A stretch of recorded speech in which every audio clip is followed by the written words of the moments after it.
So I got to tell you guys, I love your church.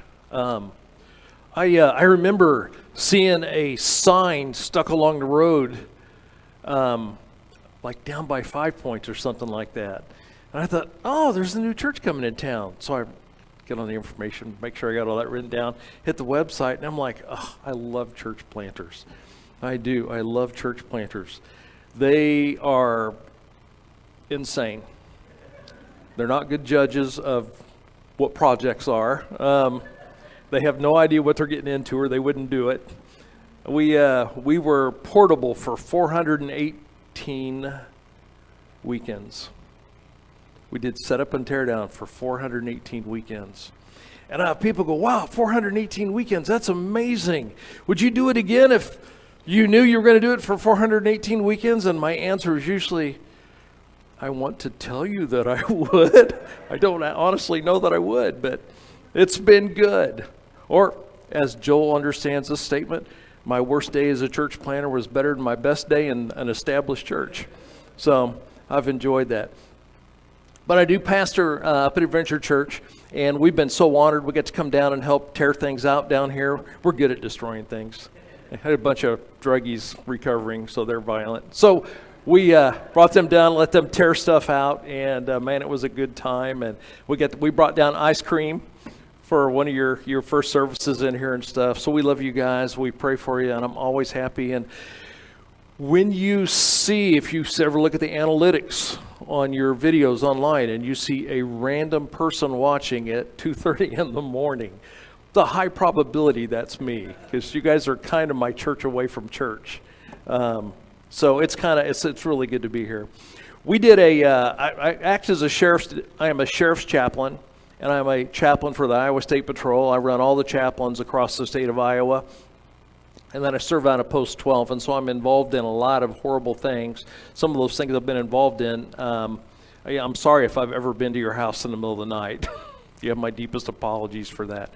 But I've also done a lot of work with stopping human trafficking and being involved in it. And it's really gotten close to me. And in 2016, our church was a host site for a massive trafficking conference, human trafficking conference. Like we had 750 people over 2 days, and it was intense. We actually got to a point where I had to set a giant trash can near the exit, the front exit and the back exit, because people would get up and they were running out to throw up and they couldn't find the bathroom. So we would just like point in the trash can. And so this whole subject is an intense thing, and it's something I've got a lot invested in. This lesson, when I originally did it, was part of a series that we did at Adventure that was called Loving Like Jesus in a Fractured World. And we had to talk about it because we have a lot of people that are broken like that. I made you some notes because I'm a teacher. So if you want to get yelled at tonight, I'm not your guy. So I've got some notes for you so you can work from those and maybe keep those in mind as we go. And they're going to do a good job, I'm sure, of keeping up with me here on the notes. But I was going to start at the introduction. Let's just go. There's some fill-in-the-blank stuff there you may want to do. So, introduction. We need a plan to love like Jesus, because the reality is loving people is hard, and it's also hard to love people who have uncomfortable problems. It's, there's just some people, when you see them coming, you're kind of like, oh, I got to take this call. Hey, it's good to see you, and there's nobody there.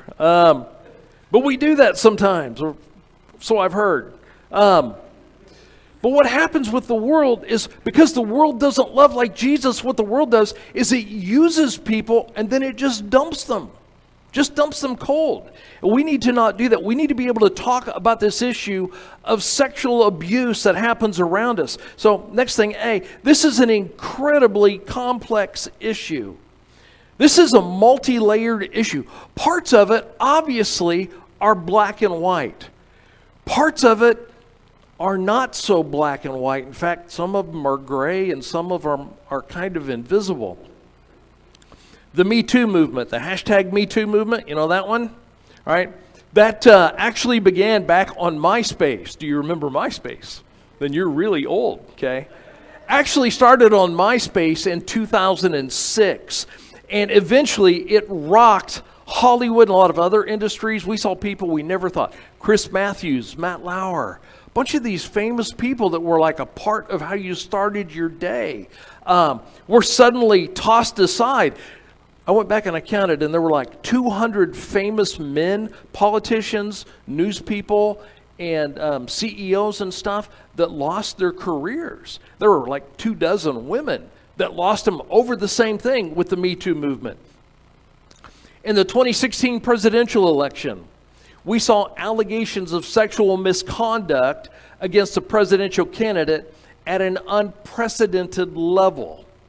During the Senate confirmation hearings for Justice Kavanaugh, we watched friends argue over allegations against the Supreme Court Justice nominee, some believing he was guilty just because he was a man, some believing he was guilty just because of a class or because of a political party he was associated with. Some of them just believed he was guilty because he had simply been accused.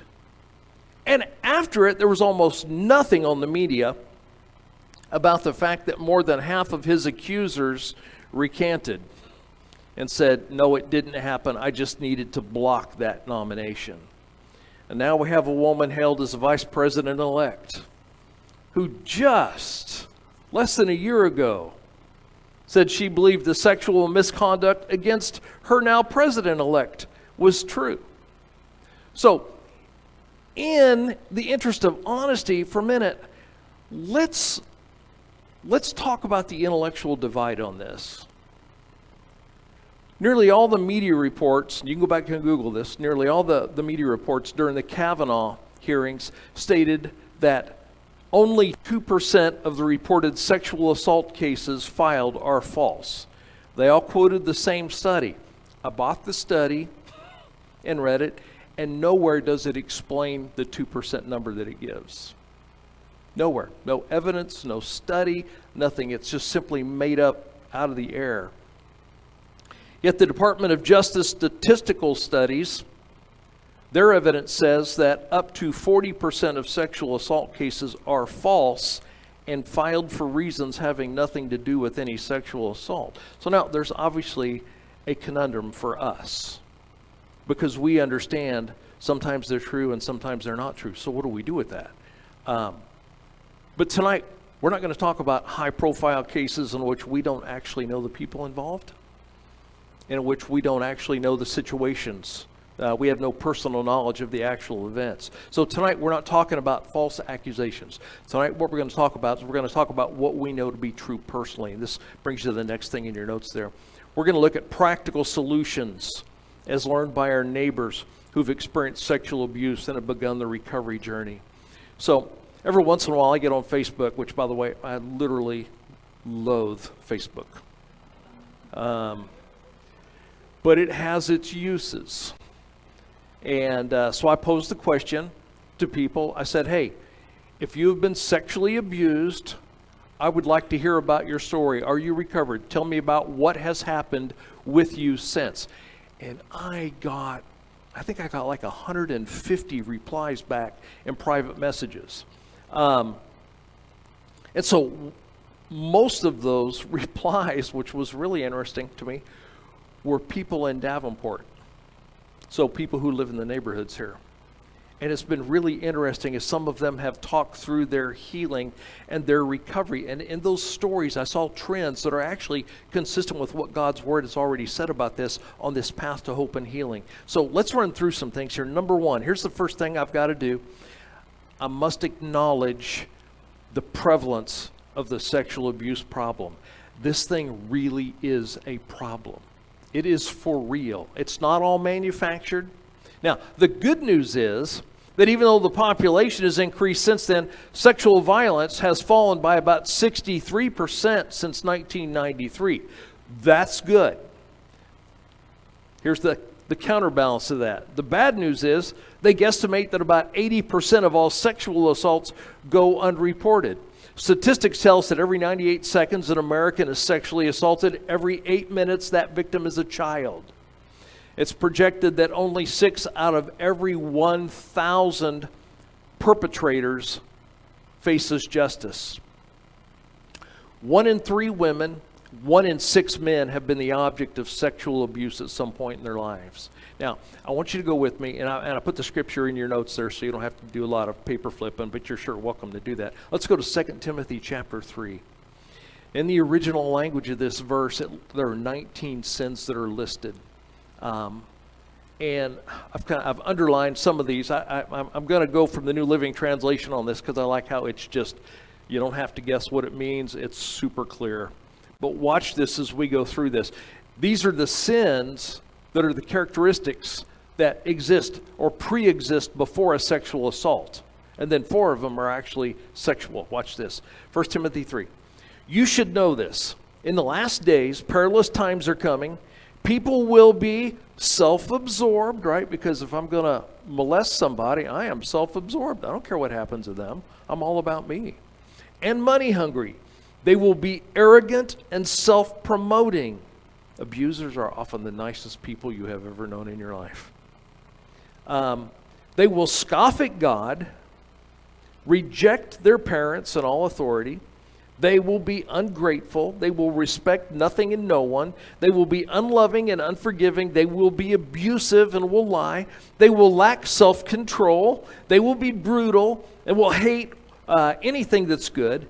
They will turn on their friends, be unconcerned about the consequences of their actions, care only for themselves, and addicted to lust. They will pretend to be religious, but their private lives will rebel against godliness. You realize in the last few months, there have been quite a few pastors that have fallen very publicly. Some of them are local people that we don't really see, we just hear about it through the grapevine. And then there have been some big guys that have fallen. And man, they made a lot of noise as they fell. And what's happened is the reputation of their congregations is now severely damaged because after it comes out, we find out that the church is new. The church leadership knew, and the church leadership didn't do anything about it. And so we continue to see those things. Now, let's talk about sexual abuse defined. Sexual abuse is any sexually focused visual, so that's going to include everything from Sports Illustrated February to pornography online to anything that you're looking at from a sexual orientation. You're looking at it, you're sexually focused on it. So sexual abuse is any sexually focused visual, verbal, or physical activity without consent, and in some cases with consent. Regardless of a state's age of consent laws, Iowa is 16. I'm usually proud of Iowa, and then Iowa does something stupid like that. Anyone under 18 cannot enter into a legal contract. But I think pregnancy is very much like a contract when you're 16, right? There's a term to be fulfilled, and there's a whole lot to get out of it. So I think there's some foolishness. The law becomes nonsense at that point. But that's the idea we're going to look at. So let's keep going. So here's the second thing I need to be looking at. Number 2, I must acknowledge the damage caused by sexual abuse. Now, abuse is abuse, and it's got so many things in common, whether it's just physical or whether it's actually sexual. There's so much in common. And in Psalm 39, David writes about people who were abusing him. Now, listen to his words. Think about what we just read just a second ago here out of 2 Timothy. And think about these words. It's very consistent. Psalm 39. I said, I will take heed to my ways, that I sin not with my tongue. I will keep my mouth with a bridle, while the wicked is before me. He says, I'm not going to say anything while my abuser is nearby. I was dumb, or I quit talking, right? I was dumb with silence. I kept my mouth shut. I held my peace, even from good. Because when you're abused, you get to where you can't feel pain. You also can't feel joy. My heart was hot within me. Oh, wait, I missed a part here. I was dumb with silence. I held my peace, even from good. My sorrow was stirred. In other words, my suffering got even worse. My heart was hot within me. While I was musing, the fire burned. While I was thinking, This emotional pain burned like this hot iron inside of me. Then I spake with my tongue, Lord, make me to know my end and the measure of my days, what it is that I may know how frail I am. He's saying, Lord, listen, how long do I have to live like this? When can I die is what he's asking. How long do I got to suffer like this? When will this be over?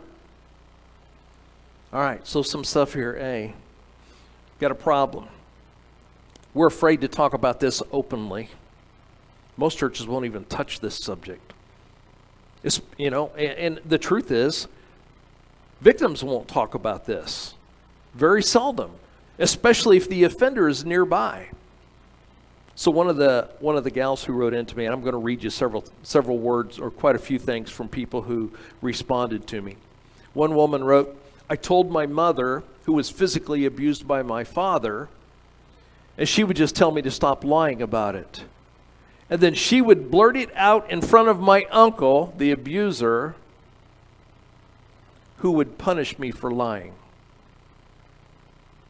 We can't be silent about that. All right, next thing, B. Our silence only makes the suffering worse. So there are 3 phrases that came out over and over and over, almost word for word, in these letters that I got from people. They were these. I wanted to tell someone, but I couldn't. I tried to tell someone, but no one would listen. I tried to tell someone, but I was punished. You can't get help if you can't call for help, right? So the point of all abuse, whether it's verbal, whether it's physical, whether it's sexual, whatever form it is always domination and control. That's what it always comes down to. So,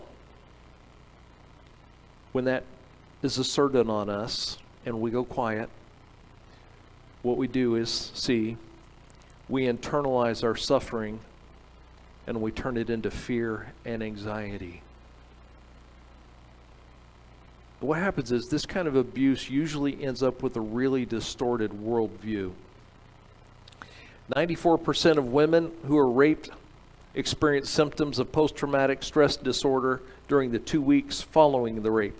30% of women report symptoms of PTSD 9 months after the rape. And you probably know from conversations with people, your loved ones, friends who've been raped, it goes a lot longer than 9 months. One woman wrote to me, she said, I have a wonderful husband who's loved me despite my past, but I've been very unfair to him. Our sexual life has suffered severely for 2 decades because of a few hours of abuse I suffered 30 years ago as a child.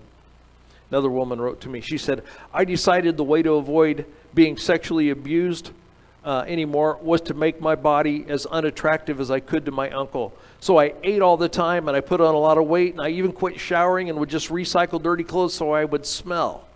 Instead of driving him away, it just made him angry when he would capture me. All right, here's the next one, D. So what happens is when you're in that position, we start looking for any way out that we can find.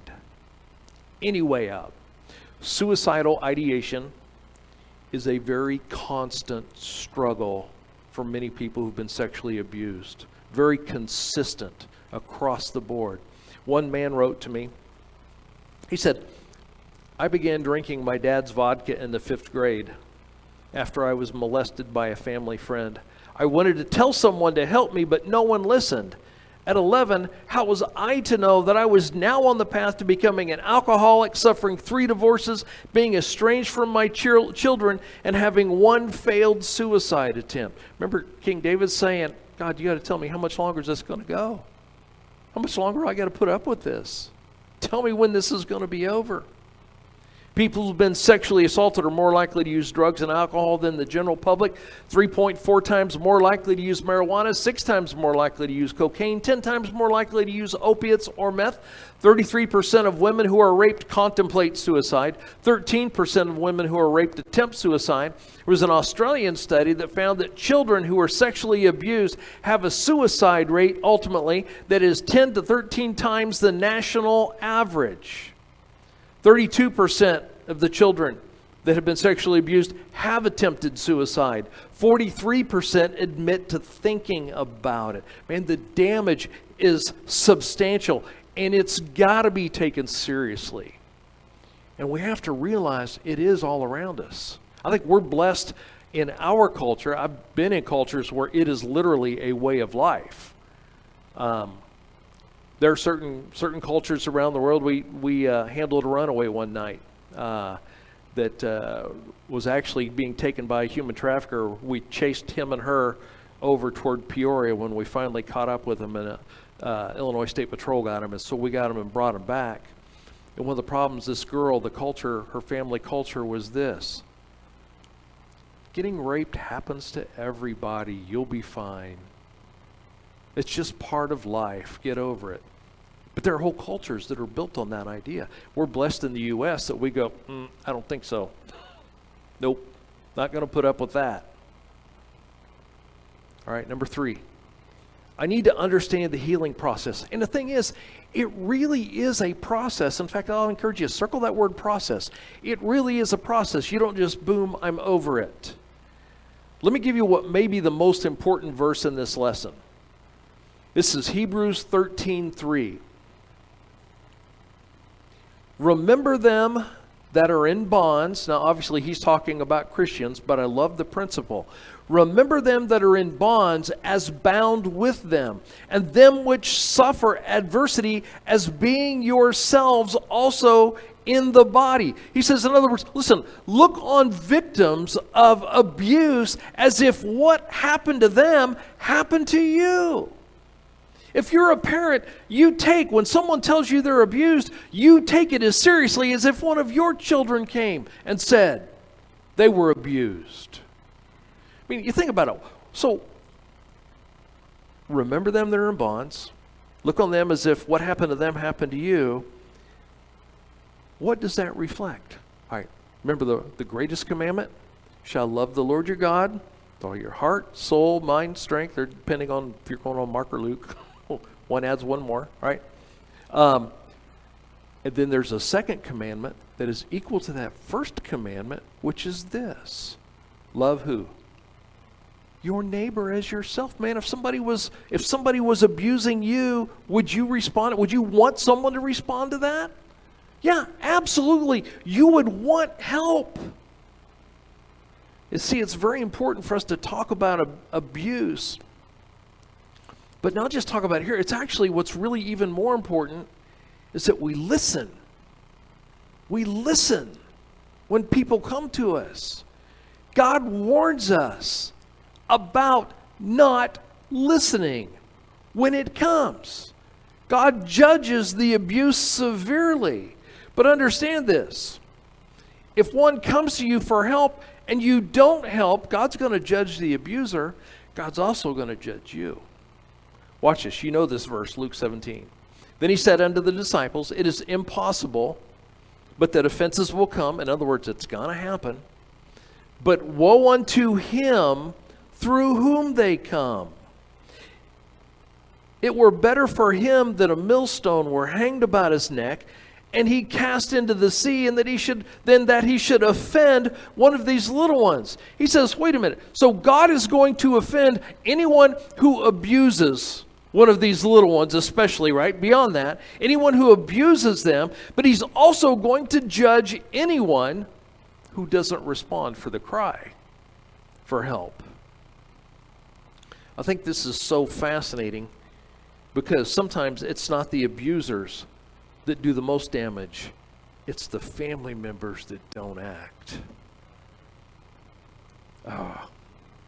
You know the story of the Good Samaritan. The thing that irritates me the most is that second guy that walks by. because he actually walks over within range and looks at that guy. You got a guy dying on the road, thinking he's going to die, a guy who's worried about his family, what's going to happen to his family, and here he can see a shadow and somebody coming close enough to look in detail at him, and then he walks away. Man, that guy really irritates me. We do that when someone comes to us, and we look and we don't do anything about it. Lessons from the stories survivors sent me. All right. A, I need to get to safety. First thing, if you're being abused, you need to get to safety. I had a gentleman write me. He said, when I was 13, I was terrified, but I called 911 and they took me to safety. See, when you're abused, you need to tell someone you can trust. And if you tell someone that you can trust and they don't act, you're going to have to pick somebody else. I mean, that's the reality of it. But the biggest thing you can do, those 3 numbers, 911. I work with those people. You dial those 3 numbers and something is going to happen, because there has to be an investigation. Someone is going to come to your house and ask questions. Next thing, B, do I need to get safety? B, this is especially as you're getting older, as you're growing through this, I need to face the truth and embrace the pain.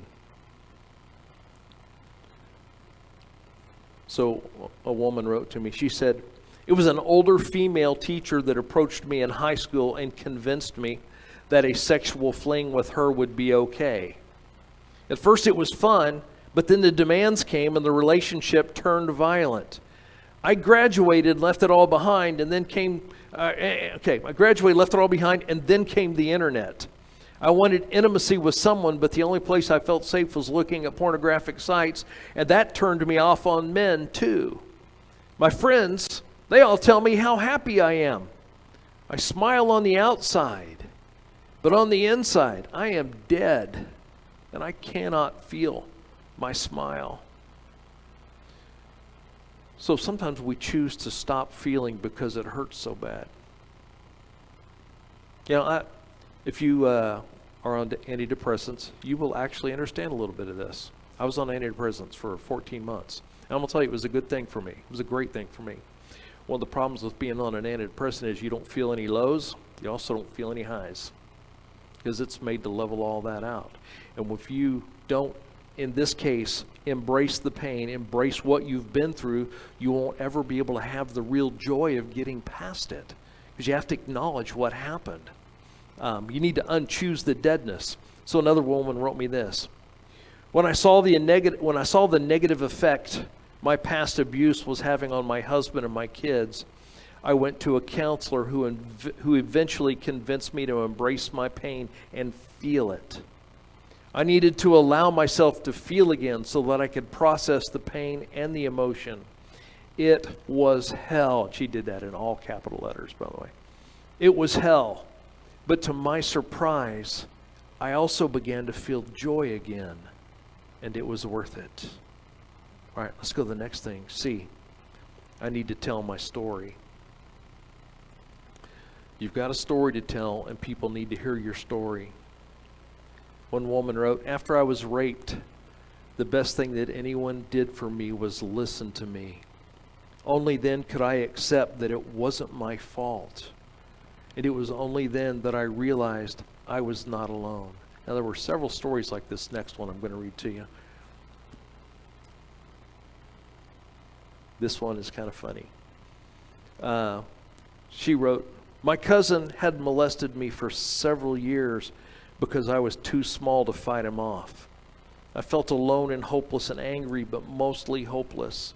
I felt I was being punished for something. I wondered what I had done for him to choose to ruin my life. One night, my sister and I were up watching television late, and she just asked me if our cousin had ever touched me. And I asked her, why are you asking? Well, we discovered that the days he was not molesting me, he was molesting her. I was no longer alone. And we cried, and we hugged, and we laughed so hard we started crying again. And we decided it was time to destroy him. And destroy him we did. People finally listened. You know what? So You know, when I'm sitting, my table's kind of in the middle of the room. If you've ever been in our building, it's the worst laid out church building in the history of badly laid out church buildings. I mean, if Guinness had some kind of a category for that, I would apply. But I said everybody has to come within probably 20 feet of my table to come through the building. And I sit there and I watch people go by, and when I see them go by, I know their stories. I get so amazed when people come by, and I can't believe they're still functioning with the horror that they've been through. And yeah, I know a lot of you, I know you guys are all stories. You all have stories. Some of you have stories that you haven't even told yet, but you need to, because your stories matter. See, your stories, your words are like pictures describing pieces of your life. And our lives are like puzzles, and our stories are like these pieces. And when you tell your stories, what you're going to find out is that your pieces sometimes may be the missing pieces in someone else's puzzle they're trying to rebuild.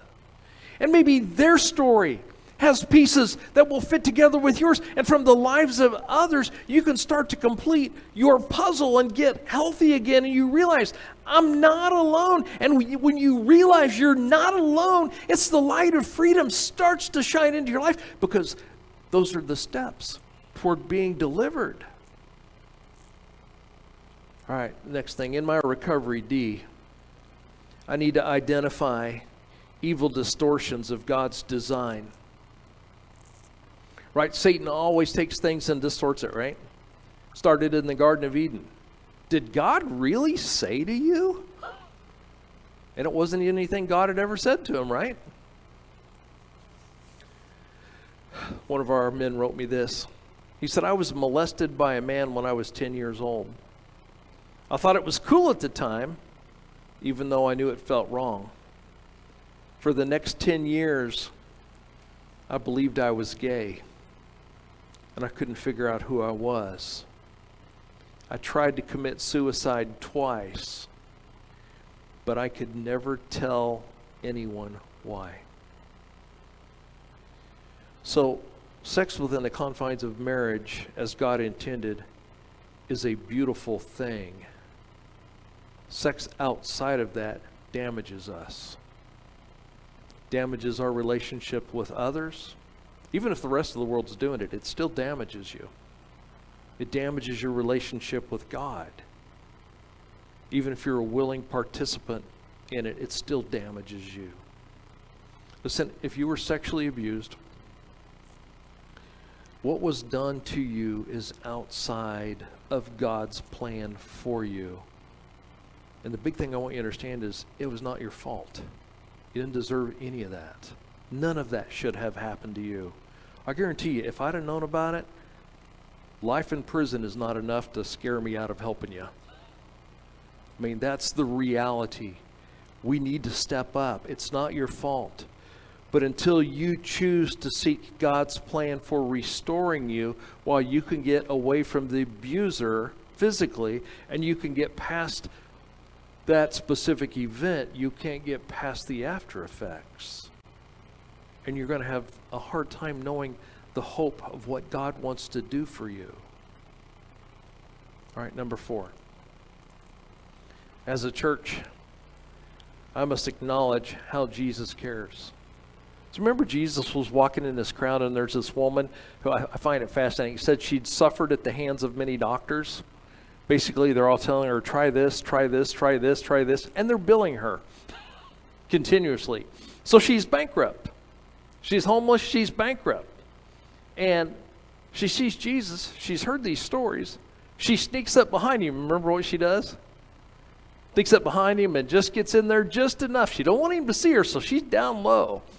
She's going to sneak attack him. She reaches up and she just touches the edge of his robe. And I love it because remember what happened with Jesus? It said he felt it go out of him. And he turned and he looked at her, and she's embarrassed because she feels like she just shoplifted and got caught. I mean, that's what she thinks. And I love what Jesus says to her, Matthew 9. Jesus turned about, and when he saw her, he said, "Daughter, be of good comfort. Thy faith hath made thee whole. and the woman was made whole from that hour. I love it. That was Jesus' concern. He didn't care that she shoplifted on him, right? He just thought, that was faith. That's the whole thing I'm after. She had faith. Remember in John, some hypocrites brought a woman that had been caught. She'd been caught in the act of adultery. Always amazes me. Usually 2 people are involved in adultery, but this woman figured out how to do it by herself. And Jesus confronts all of those who had used her for their own pleasure, and then he reached out to her and he set her free because he focused on who she was. He didn't focus on her sin. He focused on her. Let's go in the notes here. A, I must recognize that Jesus focuses on my pain.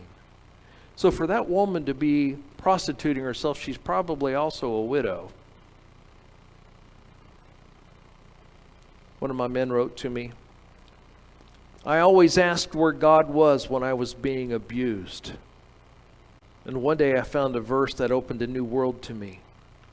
The Lord is near to the brokenhearted, and he saves the crushed in spirit. I'll tell you what, this guy is like really saved. He's on fire. Sometimes we have to tamp him down just a little. All right, the next one, B. I must see that Jesus treats me tenderly. So you see that with the woman at the well. Jesus poked fun at the woman at the well. He laughed at her. He was funny with her. And that's how he got her attention. He cared about who she was. He realized that, listen, you only tease people you love, right? So I'm going to start teasing her out of the gate because she's already wanting to fight with me, and we're not going to do that. He handles this woman here, caught in adultery, so gently. There's so many other examples of that. Your pastor told me I have to have you out here by midnight, so I can't keep going over all those. All right, let's do the next one. All right, I got to see that Jesus treats me tenderly. He's going to treat me kindly. The next one, C, Jesus will reward my trust. That's the big thing that so many people, we have so many problems. You know, if you were sexually abused by your father, you probably have a hard time with God too. It's just the reality of it. Our fathers are the first representation we get of God generally. And so it gets really hard. I had when I started in youth ministry, and my first job was in Greencastle, Indiana, and I had a youth group. We had 96 kids in my high school youth group, and 6 of them came from homes with the original parents. It was actually 3 and 3. Everyone else were either single moms or blended families. And so when we would talk about God being a loving father, one of the things my wife caught at first, we started losing connection with the kids. I mean, they just started drifting off and talking among themselves and all that. And my wife came up with it. She goes, you know what? These guys, for most of these kids, dad is someone who doesn't send support. Dad is someone who hit mom. Dad is someone who doesn't take care of the family and doesn't keep his visitation days. I think we're going to have to change this. So, you know what we did? The Channel 4 out of Indianapolis at that time started showing Leave It to Beaver and Ozzie and Harriet and all that stuff. And so we had to, and it was like the talk of all the kids, these great black and white shows that had been brought back, you know, and they'd never seen black and white before. They couldn't believe the world looked like that. And so we started using June and Ward Cleaver as examples. And we started tying their love for their kids into, without the goofiness, toward God love for us. And finally, those kids started understanding it.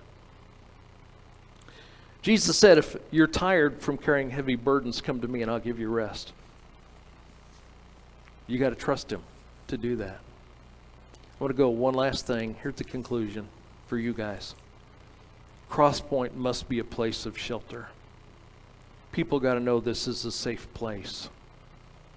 Kids that come in here and say, I'm being abused, I'm being hit, I'm being touched, you guys have got to respond to that. At Adventure, we tell everybody, consider yourself a mandatory reporter. If you work with kids, you're a mandatory reporter. The state actually exempts churches from that role, but we don't. We're in that. You've got to be there. Testimony from a woman that sent me a note, one last thing here. I was molested by an uncle from the time I was in kindergarten until I was 16. I told my mother, who was physically abused by my father, seems to be a theme, doesn't there? And she would just tell me to stop lying about it. She'd blurt it out in front of my uncle, who would punish me for lying. It turned me so against men that I could only feel safe sexually with women. I experimented with a lot of different things sexually, but the emptiness inside me led to 2 suicide attempts and a life soaked in alcohol and a body broken by meth and opiates. It would be 20 years before a friend would invite me to church where I could learn that I was not crazy and I was not alone. And I finally began to find peace. That needs to be you guys.